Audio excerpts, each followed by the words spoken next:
할렐루야. 아멘. 여러분들 어떤 한 주를 보내셨습니까? 여러분들의 한 주 가운데 정말 예수 그리스도의 십자가의 사랑이 고백되어지셨습니까? 아멘. 감사합니다. 여러분들의 그 삶의 그 걸음 속에 그 호흡 가운데 예수 그리스도의 십자가의 사랑이 다시 한번 고백되어지며 정말로 이것이 우리의 진실된 삶이자 예배가 되어지길 주님의 이름으로 간절히 축복드립니다. 우리는 계속해서 사순절을 맞이하여서 예수님의 걸음을 따라가는 그러한 주일을 보내고 있습니다. 그 네 번째 시간으로서 지난주에는 예수님께서 우리에게 도전을 하신다라고 이야기하셨습니다. 그 도전은 어떤 도전이었습니까? 분명 첫 번째 시간 예수님께서 우리에게 어서 와서 보라 라는 초대장을 직접 만나서 쥐어주셨고요. 우리는 그 초대장에 어떻게 반응해야 하는가에 대해서 말씀을 함께 나누었습니다. 예수님의 초대장에 그 초대장에 귀를 기울이시며 또한 그것이 진짜로 나를 향한 초대가 맞는지 다시 한번 묻고 또 물으시는 가운데 예수 그리스도의 응답하심이 있기를 원합니다.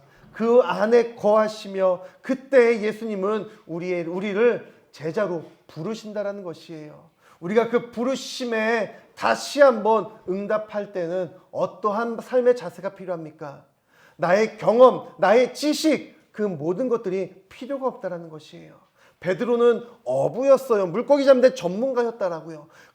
그리고 밤새도록 그가 열심히 그물질을 하고 물고기를 잡았지만 한 마리도 잡지 못했던 그의 경험이 있었습니다.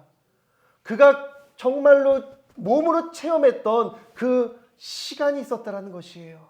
근데 예수님께서는 그 모든 경험과 시간을 무시한 채 깊은 곳에 가서 그물을 던지라 라고 말씀하실 때 베드로는요 자신의 경험과 내가 보냈던 시간에 대해서 한탄하듯 이야기를 했지만 어떠한 연유에선지 몰라도 말씀에 의지하며 내가 그물을 던질 때 주님이 말씀하신 그 깊은 곳에 그물을 던질 때 그물이 찢어질 정도로 또한 두 배가 가라앉을 정도로 가득 찬 물고기를 잡았다라는 것입니다. 이것이 우리의 삶이 되어지기 원합니다. 분명 우리는 예수님의 부르심을 계속해서 듣고 있습니다. 우리가 그것을 내 귀가 어두워서 내 귀가 내 시선이 세상으로 향해 있어서 그것을 바로 보고 바로 듣지 못할 뿐 예수님은 계속해서 우리를 부르고 계시다는 것이지요. 그 부르심에 나의 경험, 세상의 지식과 내 주관이 아닌 그 모든 것들을 내려놓고 오직 주의 말씀에 의지하며 나아가는 주님의 귀하고 거룩한 제자의 삶이 되어주시기 원합니다. 그렇게 우리가 주님께 나아갈 때 주님은 우리에게 도전을 하신다는 것이에요. 그냥 싸우자 이 도전이 아니고요. 도전 과제를 주신다는 것이죠. 그 도전은 어떠한 것이었습니까? 사랑이라는 도전 과제를 주신다는 것입니다. 예수님께서는 사랑을 이야기하실 때 우리에게 구체적으로 어떠한 사랑을 누구에게 전해야 하는지 어떠한 사랑을 해야 하는지에 대해서 구체적으로 알려주고 계시다는 것이죠. 그 사랑의 범위와 대상 그리고 방법은 무엇입니까? 내가 너희를 사랑한 것처럼 하나님께서 예수님께서 사랑하신 나에게 베푸신 그 사랑을 우리도 똑같이 해야 한다는 것입니다. 누구에게요?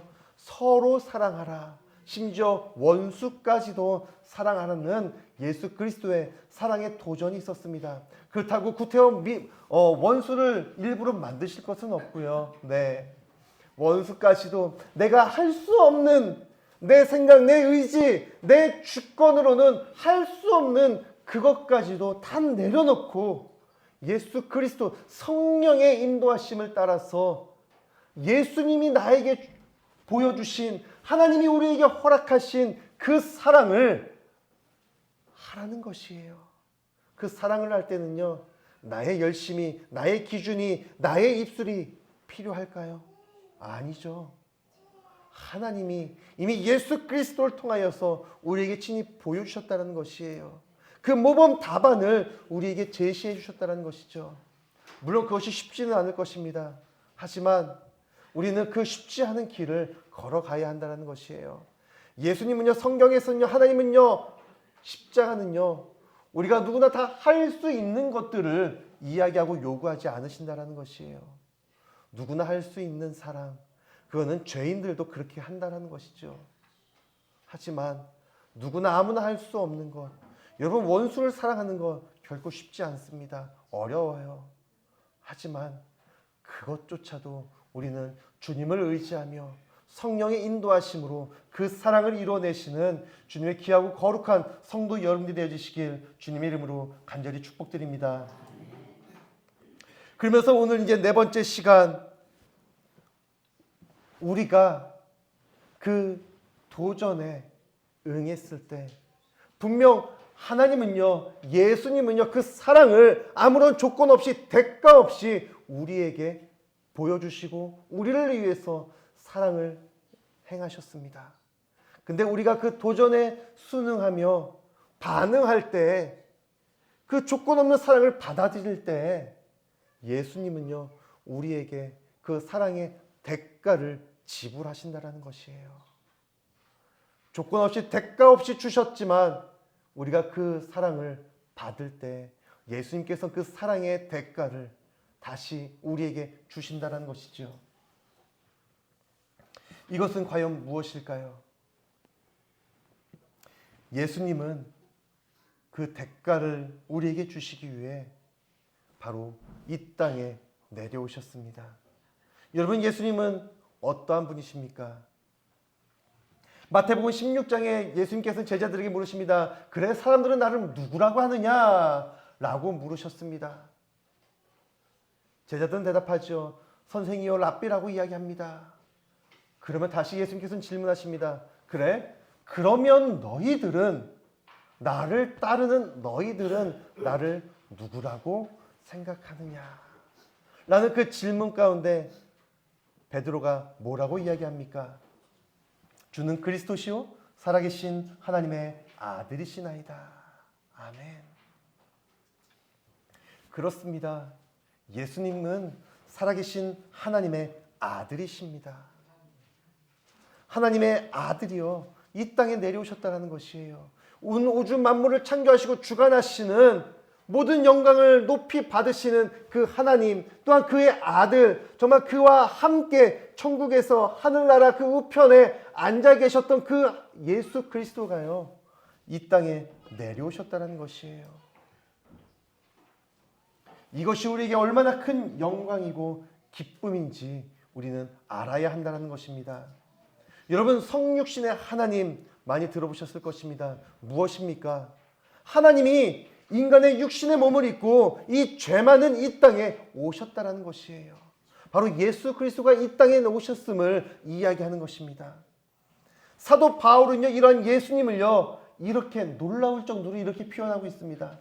빌립보서 2장 6절에서 8절 말씀을 보시면요, 그는 근본 하나님의 본체시나 하나님과 동등됨을 취할 것을 여기지 아니하시고 오히려 자기를 비워 종의 형체를 가지사 사람들과 같이 되셨고 사람의 모양으로 나타나사 자기를 낮추시고 죽기까지 복종하셨으니 곧 십자가에 죽으심이라. 아멘. 이것은 무슨 이야기입니까? 좀 더 쉽게 말씀드리자면요, 예수 그리스도가요, 만물의 창조주심에도 불구하고요, 그 신의 특권을 다 버리시고 자신을 비워서 우리처럼, 죄 많은 나처럼 되셨다라는 것입니다.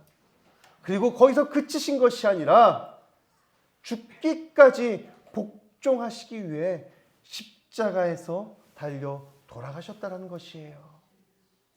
그분이 누구라고요? 예수 그리스도. 그리고 그 예수 그리스도가요, 오늘 나를 위해, 또한 나에게 사랑을 고백하고 계시다는 것이죠.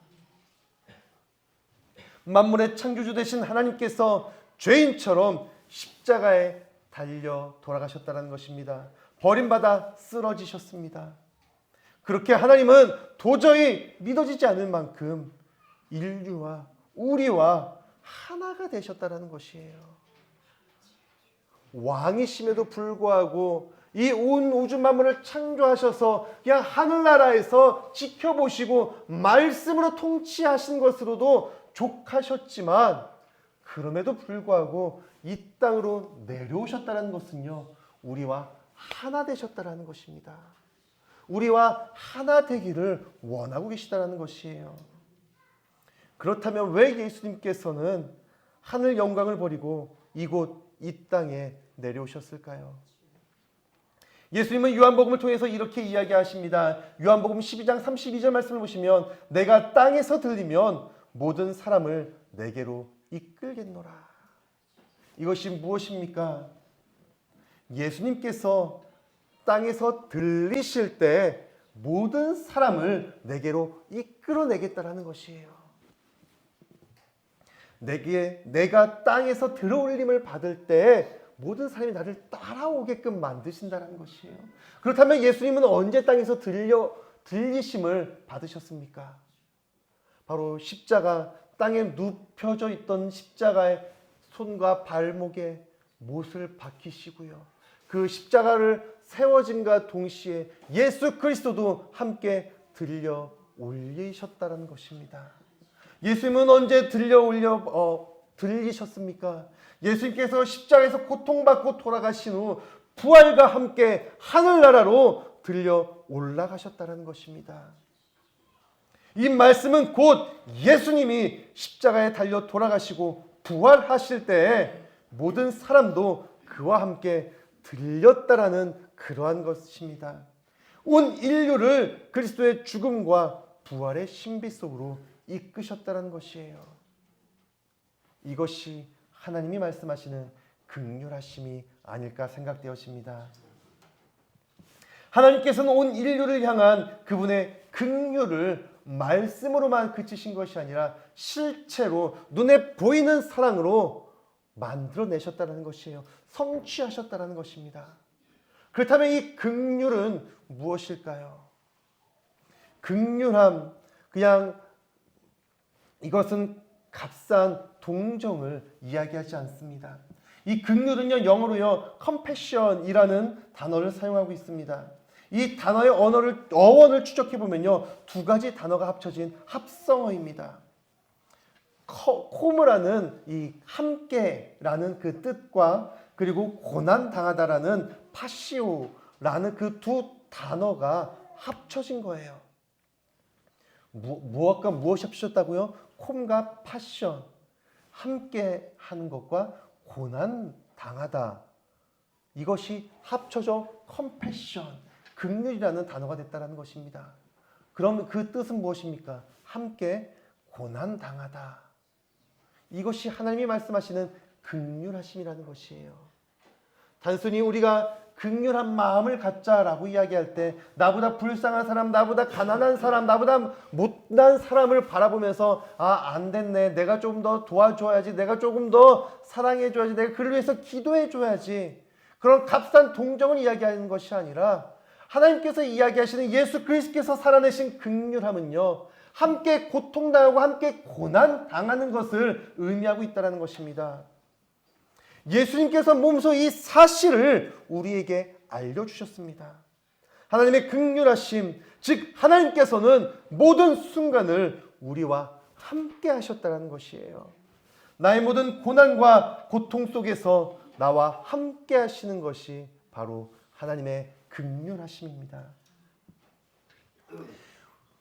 과연 하나님께서 우리 인간의 모든 고난 가운데 몸소 겪지 않으신 고난은 어디 있으실까요? 여러분, 긍휼을 가리키는 그 헬라어는요, 라쿰이라는 단어를 사용합니다. 이 라쿰은요, 어디에서 또한 파생되어져 왔냐면 레켐이라는 단어에서 파생되어져 왔습니다. 이 레켐은요, 어떠한 뜻이 있냐면 자궁이라는 뜻이에요. 예수님이 우리의 고난과 함께 하시다라는 것은요, 바로 자궁, 태중에서부터, 이 태아에서부터 느껴지는 그 고통에 함께 동참하신다라는 것입니다. 언제까지요? 어디까지요? 죽기까지요. 하나님이 말씀하시는 긍휼하심은요, 단순히 내 눈앞에 보이는 불쌍한 사람, 나보다 못난 사람을 향한 그 안타까운 마음, 그냥 불쌍히 여기는 마음을, 그것을 뛰어넘어서 생명에서부터 죽기까지 그 고통에, 그 고난에 함께 동참하는 것이에요. 여러분, 이 하나님의 긍휼하심에 함께 동참하시길 바랍니다. 또한 이 긍휼하심에는요, 단순히 입술로만이 아니라 생명의 활동이 함께 한다는 것이죠. 예수님께서는 누가복음 7장에 나인성이라는 곳에 가십니다. 그때 한 과부를 보세요. 그 과부는 무엇입니까? 남편이 없다라는 것이에요. 근데 그 과부가 남편 없는 자가요, 지금 어떠한 일을 치러야 하냐면요, 독자 하나밖에 없는 아들의 장례를 치러야 한다라는 것이에요. 그를 보시고 예수님은 뭐라고 이야기하십니까? 불쌍히 여기셨다라고 이야기해요. 근데 여기서 복음서에서 나오는 불쌍히 여기다라는 것은요, 단순히 연민의 감정과 동정이 아닌 함께 아파하셨다는 것이에요. 긍휼히 여기셨다는 것이에요. 누가복음 7장 13절 말씀을 보시면요, 주께서 과부를 보시고 불쌍히 여기사 울지 말라 하시고 라고 이야기하십니다.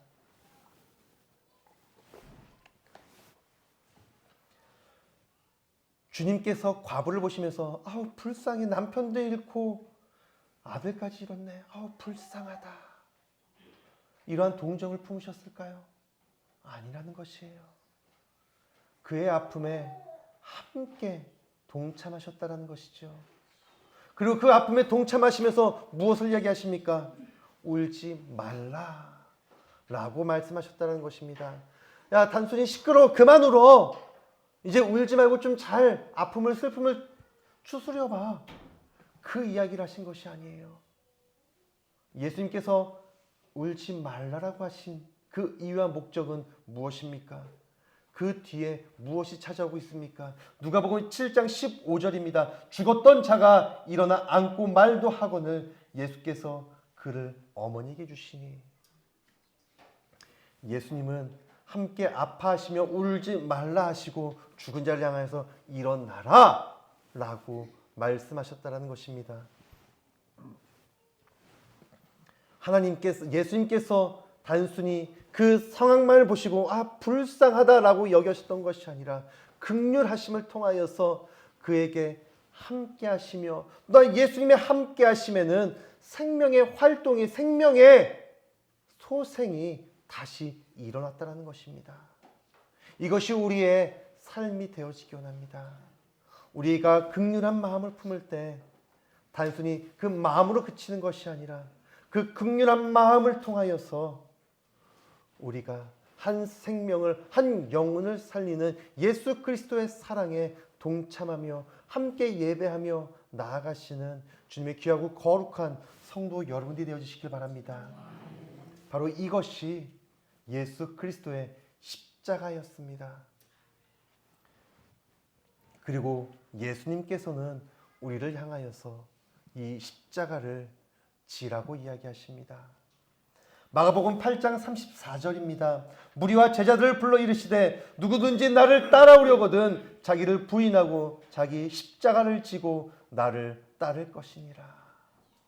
무엇입니까? 나를 따라오려거든 내 자신을 부인하고 나의 십자가를 지고 오라는 것이에요. 예수님 우리를 향해서 십자가를 지고 따라라고 이야기하십니다. 물론 우리는 이 말씀이 너무나 귀하게, 너무나 은혜로 들릴 것입니다. 십자가를 지인다라는 것, 우리는 특별히 사순절 또는 부활절을 맞이하면서 늘 기도하며 고백하는 그런 단골 멘트 중에 하나가 아닐까 생각되어집니다. 근데 여러분 다시 한번 생각해 보시길 바랍니다. 자기를 부인하고 자기 십자가를 지어라. 이 말씀이 여러분들에게는 어떻게 들려지십니까? 그냥 1년에 한 번쯤 찾아오는 연례 행사로, 단골 멘트로 여겨지고 계시지는 않으신지요? 예수님을 따라가는 것, 누구나 다 바라는, 그리스도인들이라면 누구나 원하는 삶이 아닐까 생각되어집니다. 예수님을 따라가는 삶. 근데 그때 조건이 있습니다. 무엇이요? 내 십자가를 진다라는 것. 우리는 이미 그 십자가가 무엇인지는 알고 있습니다. 예수님의 부활의 증거이자 상징이 된 그 십자가, 그 십자가를 진다라는 것, 우리에게는 기쁨이 되어진다라고 고백하기도 합니다. 근데 2000년 전에 그들에게 들려졌던 십자가를 치라 라는 그 예수님의 음성은 그들에게 어떻게 들렸을까요? 여러분, 십자가는 무엇입니까? 물론 지금 오늘날에는 예수 그리스도의 부활의 상징이자 교회를 상징하는 너무나 은혜로운 하나님의 사랑이 되었습니다. 하지만 그때 당시 십자가는요, 처형되었다라는 것이에요. 중범죄자들, 사형수들을 처형하는 사형대라는 것입니다. 그 십자가를 지라는 것이에요. 그때 사람들에게는 덜컹 내려앉는 두려움의, 공포의 대상이 아니었을까 생각되어집니다.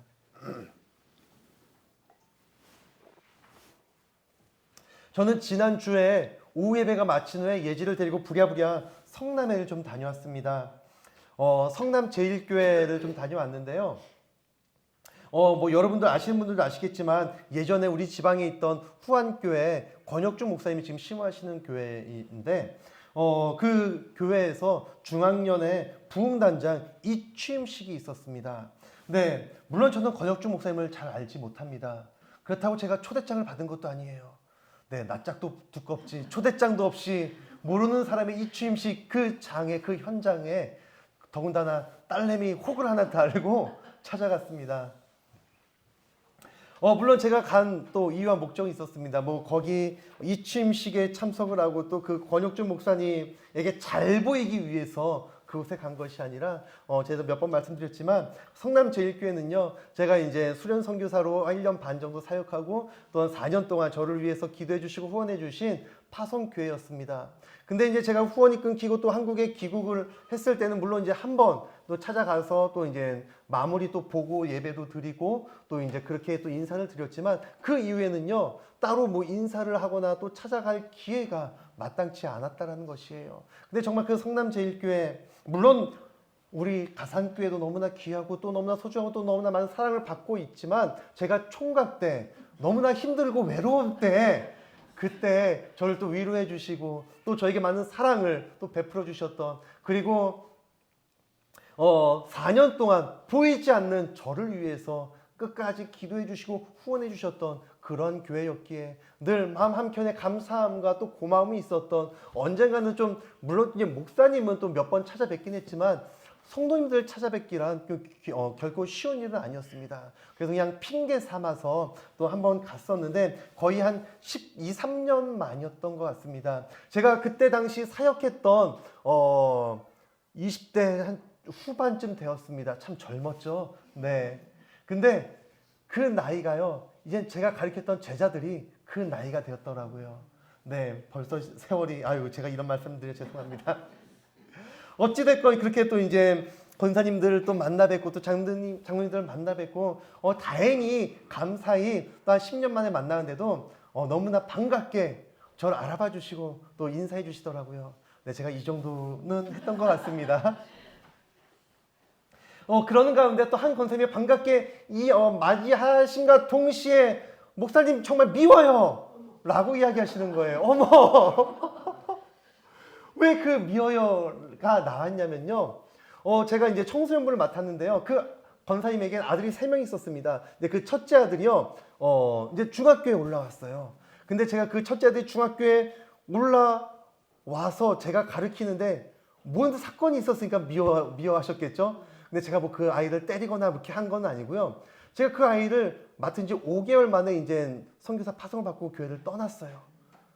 왜 5개월만 내 아이를 가르쳐 주셨냐고. 그것이 밉다라는 것이에요. 네, 제가 이 정도는 했어요. 그러면서 좀 더 우리 아들을 목사님께 조금 더 잘 맡기고 싶었는데 너무 빨리 떠나셔서 미웠다라는 거예요. 근데 이 이야기를요 13년 전에 또 한 번 하셨어요. 아마 그 권사님은 기억 못 하셨을 거예요. 제가 이제 그 목사 안수를 받고 정확한 날짜를 기억 안 나는데 5월 달이었습니다. 5월에 이제 선교사 파송 예배를 드리고 이제 인사를 하고 있는데 그 권사님이 또 저를 찾아오시면서 약간 좀 짜증 섞인 목소리로 목사님 몰라요. 책임지세요. 이러는 거예요. 뭐냐면요.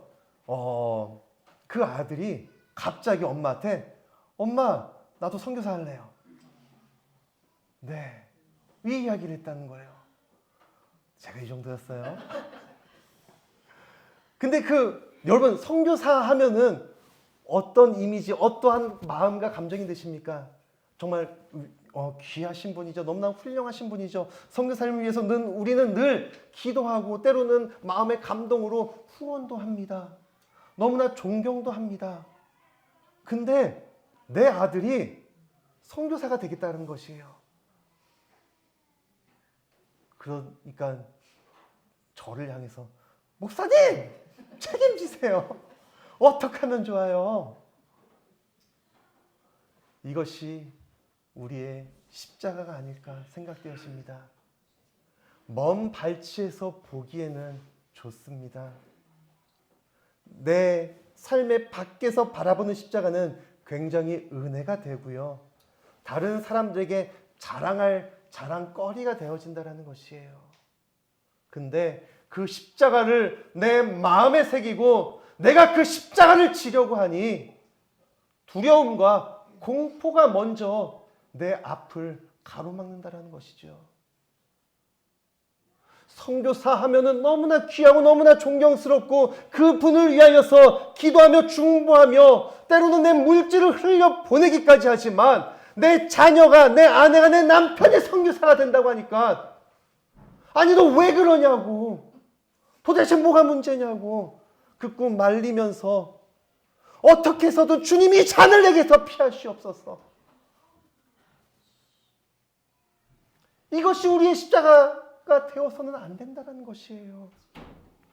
십자가가 공포의 대상, 두려움의 대상이 되어서는 절대로 안 된다는 것이죠. 여러분, 십자가가 나를 옥죄어 오고 있습니까? 도대체 왜? 나는 어떠한 삶을 살았기에, 나는 어떠한 신앙의 고백이 있었기에 예수 그리스도가 달려 돌아가신 그 십자가, 그 부활의 증거가 내 삶을 옥죄어 오고 있습니까? 그냥 바라보는 것은 좋은데 예수님이 나를 향하여서 십자가를 지고 나를 따르라 하는 그 말씀이 나에게 두려움이 되고 내가 피하고 싶은 말씀이 되고 있냐 이 말이에요. 여러분, 십자가를 지시기 바랍니다. 그 십자가는 결코 두려움의 대상이 되어서는 안 됩니다. 십자가는 사랑이며 예수 그리스도의 은혜라는 것이에요. 근데 사람들은 착각하는 경우가 있습니다. 무엇입니까? 내가 십자가를 진다고 하면, 내가 예수를 믿고 하나님을 믿는다고 하면 내가 당하는 고통과 고난이 말끔히 사라진다는 것이에요. 내가 두통이 있을 때 이거 특정 하면 안 되죠. 타모모를 먹으면 두통이 말끔히 사라진 것처럼 내가 십자가를 지고 예수님을 따르면 나에게 임하였던 고통과 고난이 말끔히 사라진다라는 그런 착각에 빠진다는 것이죠. 예수님은요, 그 어디에도 십자가를 질 때 너에게 모든 고통이 사라진다라고, 네가 나를 따르면 부자 된다라고 말씀하지 않으십니다. 예수님은 제자들에게 나를 따르라 라고 이야기할 때 그 제자들은 무엇이 사라졌습니까? 자비, 일터가 사라졌고요, 부모를 떠나야 했습니다. 이것을 다른 말로 뭐라고 이야기하시 아십니까? 거지가 됐다라는 거예요. 예수님을 따르는 그 인생은요, 세상 사람들이 바라볼 때는요, 거지 같은 인생이 될 수도 있습니다. 내가 거할 처소가 없어요. 내가 매일 무엇을 먹어야 될지 끼니를 걱정해야 돼요. 예수님의 말씀을 듣기 위해서 모였던 그 수천 명의 사람들, 근데 그들을 먹일 무엇이 아무것도 없었다는 것입니다. 근데 예수님은 그런 우리들에게 무엇을 얘기하십니까? 무엇을 먹을까 마실까 무엇을 입을까? 좀 제발 걱정하고 염려하고 다음 일들을 좀 계획해라. 그것을 이야기하십니까? 아니에요. 하늘에 나는 새를 보라, 들판에 핀 꽃을 보라. 여러분, 우리가 하늘의 새만도 우리가 들판의 꽃만도 못합니까? 십자가는요, 나에게 모든 고통과 고난을 제거해주는 그러한 명약과도 같은 것이 아니라 오히려 내가 십자가를 짊어질 때 예수님과 연결되어진다는 것입니다. 예수님은 우리를 십자가의 삶으로 초청하고 초대하고 계시다는 것이에요. 내가 예수 그리스도의 십자가를 내 십자가를 진다는 것은요, 오히려 우리의 짐과 고난과 고통을요, 그분의 짐과 고난과 고통에 연결시키는 것이에요. 여러분 이해가 되십니까? 예수님께서 우리에게 십자가를 지라고 말씀하신 것은요, 우리의 문제, 우리의 고통을 해결해 주시고 말끔히 청소해 주시겠다는 그런 의미가 아닙니다. 자신의 십자가를 함께 짐으로써 당신과 내가 연결되었다라고, 그 연결을 위해서 우리를 초청하고 계시다는 것이에요. 우리는 시시때때로 뉴스를 봅니다. 또한 인터넷을 통하여서 어떠한 매개체를 신문이든 어떤 소식통을 통하여서 많은 뉴스를 접하게 되어집니다.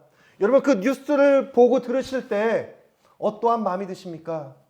그 뉴스거리들은 우리들을 어떠한 기분에 빠지게 되어집니까? 정말로 서로 사랑하며 또한 어려운 삶을 나누고 도와주는 그런 정이 함께하는 훈훈한 소식들이 많을까요? 아니면 저런 나쁜 놈이 또 있나? 어떻게 인간이 저런 범죄를 어떻게 저렇게까지 사기를 칠 수 있지? 그러한 이야기들이 많습니까? 너무나 안타깝게도 후자가 더 많다라는 것이에요. 전자 훈훈한 소식, 가슴이 따뜻해지는 소식은 거의 마지막 정도의 중간쯤 특종 정도로, 아니 여러분 세상에 이런 일도 있었네요, 그나마 좀 위로받으세요 라는 그 정도로 잠깐 다룰 뿐, 정말 뉴스거리에 정말 많은 비중이요, 정말로 안타깝고 너무나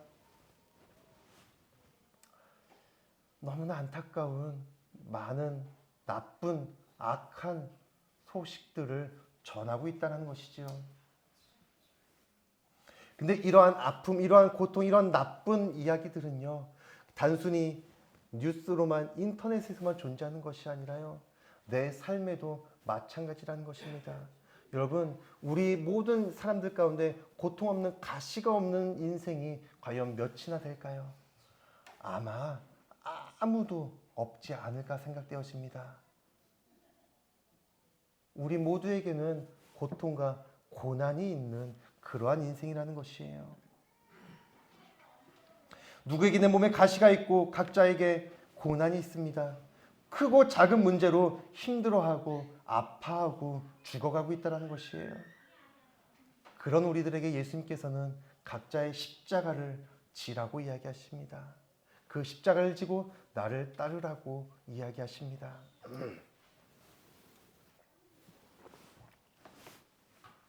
근데 어떻게 보면요, 이 말씀이 너무나 잔인하고 너무나 매정하게 들기까지 한다는 것이에요. 아니 예수님 다 아신다면서요. 예수님 당신 하나님의 아들이시라면서요. 당신에게 죽은 자도 살리시는 그 능력이 있으시다면서요. 근데 어떻게 내가 얼마나 고통스러운지 아시면서, 내가 얼마나 외롭고 힘든지 아시면서 그 고통을, 그 힘듦을 없애주시지도 못할 만정 나에게 또 십자가를 지라고 말씀하십니까? 투정 부릴 수도 있습니다. 예수님, 다는 아니더라도 이 작은 것 하나 정도는 좀 예수님께서 좀 해결해 주실 수 있잖아요. 아니 예수님, 이 작은 것들은 내가 좀 해야 할 테니까 내 삶이 큰 문제는 좀 예수님께서, 하나님께서 좀 해결해 주세요 라고 이야기할 수 있다는 것입니다. 아니 그렇게 살아오고 있지 않았나 생각되어집니다. 하지만 하나님의 사랑, 하나님의 긍휼하심은 내 걱정, 근심, 내 고통을 없애는 데 있는 것이 아니라는 것이에요. 하나님의 긍휼하심, 긍휼이 뭐라고요? 함께 고난 당하시다라는 것이에요. 예수님께서는 당신의 십자가를 짊어짐으로써 우리와 함께 연결되기를 원하고 계시다라는 것이죠. 이것이 우리 예수 그리스도의 도전에 응할 때 예수님이 우리에게 주시는 바로 대가라는 것이에요. 보상이라는 것이에요. 축복이자 은혜라는 것입니다. 여기까지 말씀드리면 좀 이해하기 힘드실 것입니다. 아니 그게 왜 축복이고 왜 그게 은혜고 왜 그게 대가인가? 오늘 본문 말씀 보시겠습니다. 28절입니다. 수고하고 무거운 짐진 자들아 다 내게로 오라. 내가 너희를 쉬게 하리라. 이 세상에 또한 인생의 고통과 고난에 빠져 수고하고 또 무거운 짐진 우리들을 향하여서 예수님께서는 내게로 오라고 초청하고 계시다는 것입니다. 그 무거운 짐을 진 우리들에게 쉼을 주시겠다는 것이에요. 그것을 해결해 주시겠다가 아니라 쉼을 주시겠다는 것입니다. 이것이 바로 하나님의 은혜이자 이것이 바로 예수 그리스도의 사랑입니다. 예수님만 믿으면 내 인생이 갑자기 뿅 하고 달라지는 것이 아니라 모든 고통과 고난이 사라지고 해결받는 인생이 되어지는 것이 아니라 바로 예수님과 연결되어진다는 것이에요. 긍휼하심, 나의 고통을 함께 나누신다는 것입니다. 예수님께서 말씀하시는 쉼은 무엇입니까? 예수님과 연결되어지는 순간 내 십자가가 사라지는 것이 아니에요. 내 아픔과 고통의 말끔히 감쪽같이 낫는다는 것이 아닙니다. 오히려 예수님께서는 내가 너를 쉬게 하리라. 그 쉼을 이야기함과 동시에 무엇을 이야기하십니까? 내 멍에를 지라 라고 이야기하는 거예요. 여러분, 멍에는 무엇입니까? 물론 저보다 여러분이 더 잘 아실 것입니다. 물론 지금은 쉽게 찾아볼 수는 없지만 지금은 이제 다 기계로 하지만 멍에, 소를 일시키기 위해서 소에게 짊어지는 어떤 농기구입니다. 한번 사진 잠깐 보여주실까요? 네, 뭐 다 아시는 거겠지만, 네, 소 두 마리 소 가운데 또 있는 저것을 멍에라고 합니다. 멍에를 메었다는 것은 무엇을 뜻할까요? 일을 해야 한다는 것이에요. 물론 멍에는요, 한 마리의 소에 지어지기도 하지만 두 마리의 소에 한 쌍의 소를 연결시킬 때 그 힘은 더 배가가 된다는 것입니다. 근데 멍에를 메었을 때 반드시 행해야 하는 것이 있습니다. 두 마리의 소가요, 멍에를 메었을 때 서로 원하는 방향으로 각자 도생하면 안 된다는 것이에요. 그러면 서로가 더 힘든다는 것이에요. 그 멍에를 짊어진 그 주인조차도 더 고통스럽다는 것이에요. 멍에를 메었다는 것은요, 한 곳, 한 방향으로 흘러가야 한다는 것입니다. 멍에를 메고 함께 걸어갈 때 그 힘은 대단하다는 것이죠. 예수님께서는 우리에게 그 멍에를 메라는 것이에요. 내가 예수님의 사랑에, 예수님의 십자가에 동참할 때 그 멍에, 그 무거운 짐을 다 벗어버리는 것이 아니라 오히려 예수님은 우리에게 멍에를 메라고 하십니다. 근데 그 멍에는요, 더 쉽고 가볍다라는 것이에요. 왜요? 나와 함께 예수님이 그 멍에를 함께 짊어지고 계시기 때문에, 아니 나보다 더 많은 비중으로 내 멍에를, 내 수고와 내 무거운 짐을 함께 메고 계시기에 나에게는 주님이 주어주시는 그 멍에가요, 쉽고 가볍다라는 것입니다.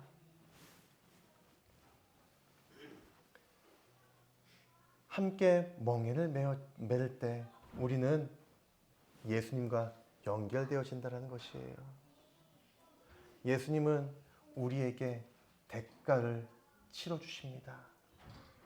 우리가 예수님의 초대에 응하며 또한 예수님이 말씀하셨던 그 도전과제 사랑을 행할 때 예수님 그 사랑의 대가로 너의 수고하고 무거운 짐을 함께 지어주신다는 것이죠.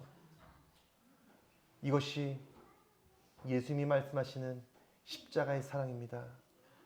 여러분들의 십자가는 무엇입니까?